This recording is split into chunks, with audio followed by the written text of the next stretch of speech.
Hello everyone, hope you are all fine. तो आप screen पे देख सकते हैं, ये जो है लास्ट क्लास में हमने कवर किया था।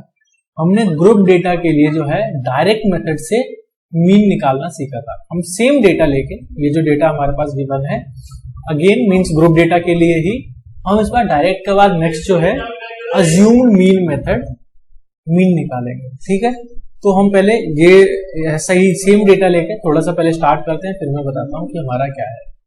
तो टॉपिक इज अगेन मीन, ठीक है, और ये हम कर रहे हैं ग्रुप डेटा के लिए। एंड इस बार जो मेथड है वो हमारा है assumed mean method. Third method जो है उसमें भी अज्यूम्ड मीन लेते हैं, एंड इसीलिए कई बुक्स में इसको जो है या आगे क्लासेस में इसी को आप शॉर्टकट मेथड भी कहोगे।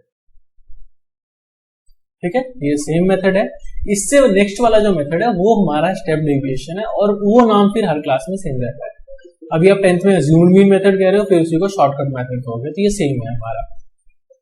ठीक है, तो पहले हम डेटा लिखते हैं। हमारे पास गिवन था क्लास इंटरवल, और क्लास इंटरवल था 10 से 25, 25 से 40, 40 से 55, 55 से 70, 70 से 85 एंड 85 से 100। ठीक है, मैं आपको सजेस्ट करूंगा प्लीज इस सीक्वेंस की तीनों क्लासेस देखना। टोटल 9 होंगी, 3 ग्रुप डेटा के लिए, 3 इंडिविजुअल, 3 डिस्क्रीट डेटा के लिए। ठीक है, और तीनों के 3-3 मेथड होंगे, तो टोटल 9 होंगे। ग्रुप डेटा के लिए आपके 3 होंगे। तो आप फर्स्ट, सेकंड, थर्ड, पहले फर्स्ट, फिर सेकंड, फिर थर्ड देखना, ताकि आपको तीनों में डिफरेंस पता चलेगा। सिर्फ सेकंड सीख लोगे आपको सेकंड आ जाएगा, बट फर्स्ट से उसको कंपेयर नहीं कर पाओगे। So this is class interval. Now frequency. ठीक है, ये मार्क्स दिए हैं, हमने पेपर लिया था 30 बच्चों का। ठीक है, डेटा मैंने आपको पिछली क्लास में समझाया था। तो 2 बच्चे हैं जिनके मार्क्स जो है 10 से 25 के बीच में है। 3 बच्चे हैं जिनके मार्क्स 25 से 40 के बीच में है। 25 इंक्लूडेड है, 40 नहीं है। 40 से 55 वाले में 7 है, और अगले 3 में 6 बच्चे हैं। अब हमें इसका मीन निकालना है। तो लास्ट क्लास में हमने यहाँ पे x या m मैंने पूरा बताया था कि ये दोनों क्या है। दोनों में से आप एक लिख सकते हो, डिपेंड करता है आपके बुक में क्या टर्म यूज हो रहा है या आप कौन सी क्लास में हो। ठीक है, दोनों का मतलब ही है मिड पॉइंट है हमारा। ठीक है, तो मिड पॉइंट हमने इसका निकालना था, upper limit plus lower limit divided by 2। तो 10 और 25 35, इसका हाफ तो 17.5, ये आया था 32.5। क्वेश्चन हम वहीं से कंटिन्यू कर रहे हैं जहां तक हमने किया था। ठीक है, ये भी हमारा यही है जो पिछले क्वेश्चन में था, बाकी ये सारी की सारी वैल्यूज हमारी यही है। ठीक है, ये आया कैसे है वो आप देख सकते हो। ये प्लस ये डिवाइडेड बाय 2, ये प्लस ये डिवाइडेड बाय 2, ये प्लस ये डिवाइडेड बाय 2, ये प्लस ये डिवाइडेड बाय 2, तो ये जाके हमारी फील्ड्स आई है। ठीक है, अब मीन यहां से ये वाला टॉपिक स्टार्ट होता है। तो हम इस बार, हमने पिछली बार इन दोनों को इंटू किया था, तो मेरे लिए यहाँ इंटू करने में दिक्कत हो रही थी। ठीक है, मैं क्यों करूं इतना सारा इंटू। इसी के लिए हमारे पास एक मेथड है कि हम क्या करते हैं, मान लेते हैं नाम ही अज्यूम मीन या शॉर्टकट, तो हमने एक ए अज्यूम कर लिया। मान लेते हैं कि इनमें से जो है ये हमारा मीन आएगा। आप ये भी मान सकते हो, ये भी मान सकते हो, ये भी मान सकते हो। ठीक है, मैं यहाँ पे जो है आपको 47.5 मीन मान के दिखा रहा हूं। तो ए हम मान लेते हैं 47.5। अब हमारा एक नया फील्ड आता है डी। ठीक है, वो डेविएशन को शो करता है, बट हमें डी से याद रखना है, हमने बस उस टर्म का नाम दिया है डी। तो डी कैसे निकलता है, डी एक्स या एम जो भी है उसमें से ए माइनस करते हैं। आप 17.5 में से 47.5 माइनस करोगे तो आपका माइनस 30 बचेगा। आप 32.5 में से 47.5 माइनस करोगे तो माइनस 15 बचेगा। इसमें से यही माइनस करोगे तो 0। 62 में से 47.5 तो 15, ये 30 और ये 45 बचेगा। ठीक है, अब आप देख लो, अब इजी करना कितना इजी, मतलब मल्टीप्लाई करना कितना इजी हो गया है। हमने इसको सिंप्लीफाई करके ये कॉलम बनाया, इसका काम खत्म। हमने इसको सिंप्लीफाई करके ये बनाया, इसका काम खत्म।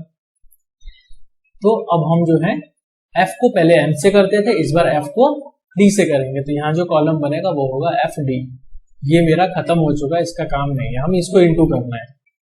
इजी है।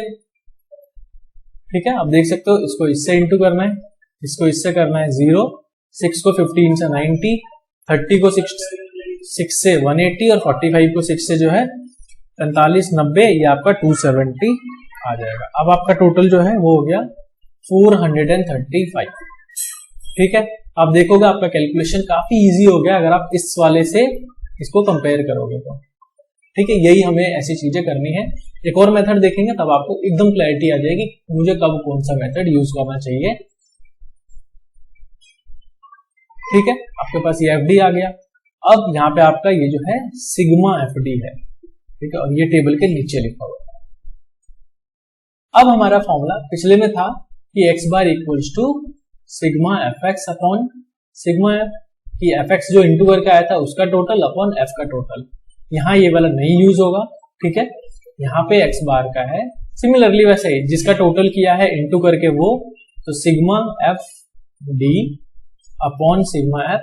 आपने a हर एक में से हटाया था, a वापस से जोड़ दो, ये हो गया a plus sigma F D upon sigma F. अब देख लो आपकी क्या वैल्यू बनेगी। a कितना था 47.5, सिग्मा एफ डी कितना है प्लस 435 डिवाइडेड बाय 30। अब बस इसको हमें सॉल्व करना है। ये 47.5 आपका ऐसे ही है, इसको सॉल्व करोगे तो ये आ जाएगा आपका, इसको मैं डिवाइड कर देता हूं तो 435, आपको सिर्फ 3 से करना है, 10 आप सेपरेट कर लो तो 3 से हो जाएगा ये आपका 14 15 145। तो ये आ गया, अपॉन में 10 बचा है तो 14 एडजस्ट करोगे ये 14.5 बनेगा। तो ये आ गया वही जितना कि पिछले मेथड से था। आंसर सेम ही आएगा आप किसी भी मेथड से करोगे तो। ठीक है, तो मैं आपको एक बार फिर से रिकैप करा देता हूं कि हमने क्या किया है। ठीक है, थोड़ा सा मैं इस डेटा को क्लियर कर देता हूं, फिर मैं समझा देता हूं फिर से। ठीक है, मैंने डेटा क्लियर कर लिया है। हमारे पास ये गिवन था, ये गिवन था। हमें पता है कि जब भी ग्रुप डेटा का हम मीन निकालेंगे तो हमें x या m जो है वो निकालना ही पड़ेगा। ये निकाला, ये प्लस ये अपॉन 2, ये प्लस ये अपॉन 2, ये प्लस ये अपॉन 2, ये प्लस ये अपॉन 2, ये प्लस ये अपॉन 2, तो ऐसे करके सारी वैल्यूज आ गई है। अब पिछले मेथड में हमने f को x से इंटू किया था तो मेरे को इंटू करने में दिक्कत आ रही थी, तो अब हमने नया मेथड एक निकाल लिया। क्या, इसमें से मैंने जो है इसको a मान लिया, अज्यूम्ड मीन। ठीक है, मान लेते हैं कि ये मीन है और जब एक्चुअल में सॉल्व करेंगे तो आंसर इससे ऊपर नीचे आएगा तो वो एडजस्ट हो जाता है।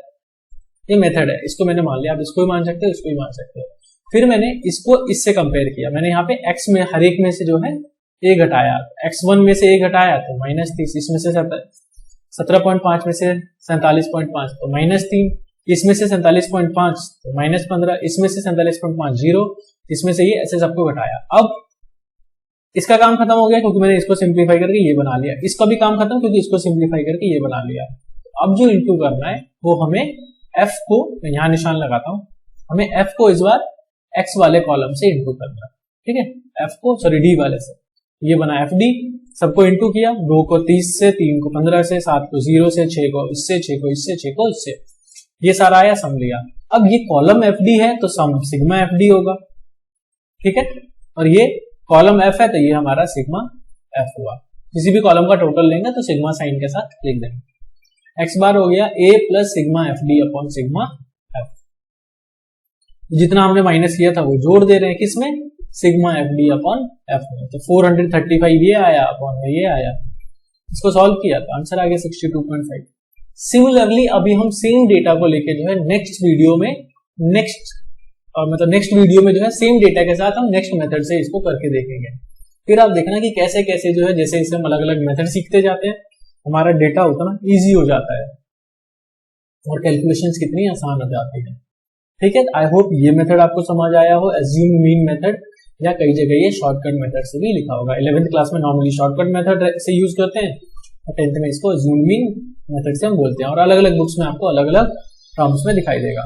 ठीक है, किसी में m होगा, किसी में d है, d डैश है, किसी में NCERT में आपका जब अगला मेथड देखेंगे तो वहां पे u आएगा, बट वो है ओवरऑल सेम चीज।